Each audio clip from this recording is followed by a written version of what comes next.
LKL čempionate savaitgalį Šiaulių krepšininkai iškovojo 2 pergalės. Penktadienį 73-63 įveikė Prienų Rūdupio komandą. Jau kitą dieną šiauliečiai nugalėjo ir Klaipėdos Neptūną 86-73. Abi rungtynes šiauliai žaidė išretėjusiomis gretomis. Dėl traumus nerungtyniavo Raitis Grafs, serga Vaidas Pauliukėnas. Todėl šios pergalės buvo gan nelengvos. Nesmagu, kad po naujų metų, sakysim, ar naujus metus sutinkam su išretėjusiam gretom.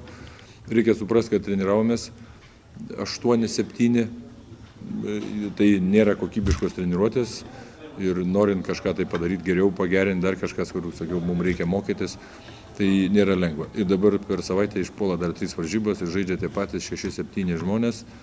Tai aš juos puikiai suprantu ir jie man sakė, treneri, jūs čia nepykit, kad čia tokia kaip atoslūgiai. Pakyla, lygtai susima, viskas gerai. Klaipėda šviežus, energingi vyrukai, nėra ką prarasti, jie neduoda atsikvėpti. Neptūno komandos treneris Paulius Juodis neturėjo priekaištų savo auklėtiniams dėl kovingumo. Tačiau dėl žaidimo kokybės nebuvo kuo džiaugtis.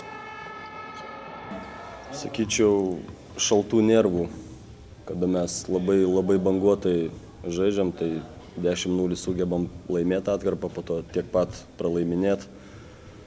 Gynyboje liktai atidirbam, o bėgam į greitą ir metam neparuoštas metimus, sakyčiau patirties ir šaltų nervų lemiamais momentais.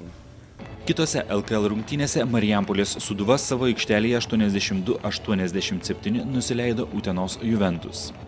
Kėdainių Nevėžis įveikė Vilniaus Perlą 72-60, o Vilniaus Lietuvos Rytas 106-73 sutriuškino Alytų.